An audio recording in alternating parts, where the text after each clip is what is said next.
mean, for those that don't know, East New York is a very rough area. A little bit. Home of Mike Tyson and a lot of other. So Jay-Z was the other side. Legends. My man Jay-Z was the other side. We would call East New York. You have Versailles, you have Tilden Project. You have Cypress Hills that was right down my block. Then you got all that, the avenues is there. That was a tough neighborhood, tough place to live. Oh yeah, I just interviewed Brian Glaze Gibbs, who came out of that same area, and he has quite a serious story as well. But you had a very religious mother. She was a born-again Christian. Yes, she is to this day. And Jesus I got guess her. your dad worked for a bakery? Yes, Patagonia. It's in Bed-Stuy. It's a whole block bakery. It's pretty amazing. Back in the days when the Italians were Italians, right? Yep. Well, you went to school, but I guess you didn't actually know how to spell your own name until you were in high school. Yeah. So you just weren't. Oh, sorry, go ahead. In those days, they used to push us forward. But in third grade, I already went through something with a certain teacher that to this shit, Mr. Chodish, I know his name. See that? People have impressions in a young man's life before they know it. He became a great teacher after, even a principal. But when he was with me, it looked like he was still learning because he was pretty much an asshole.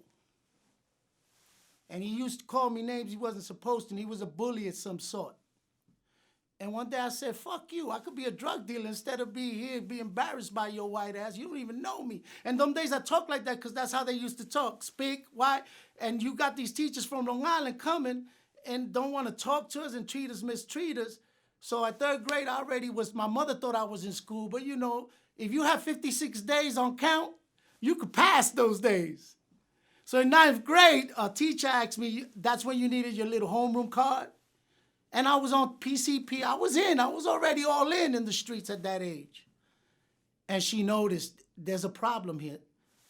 The first person who ever cared enough to ask me, yo, what's up? You got a problem. So I ran, and that's when high school I stopped. I said, so yeah. So I started high school in first my one was John Jay up on 7th Avenue down in Red Hook, the high school. I was in the CJ program. They kicked me out, and then I ended up in Frank and K Lane, East New York, and that's where basically you already know, I was already in the streets. After third grade, I was exploring what makes the world turn in my neighborhood. Well, you mentioned the PCP. You were also doing crack around that time, right? No. So when I was younger, crack was after the age. And when I was younger, I was pretty much out there slinging like most of us, We wanted our walk this way, the Adidas, the Gazellis, the sheepskin. So we were in the little marijuana, we made our money. And at the end, what really happened was we were selling right by our parents. And we transformed, our whole lives transformed.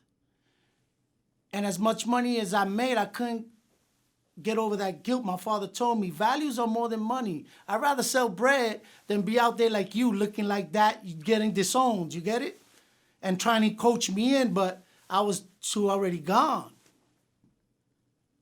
So I lost my values. So in that misconscience, when I had it all the most, I felt the emptiness. I said, let me see what it is to be the other side of this coin. The crackhead in the matter. The one that disappears. The one nobody talks to. The one, I was the dealer, now let me be the crackhead, right? And I wanted, because you let your family down. You let everybody down. A Spanish community and how they were tight-knitted.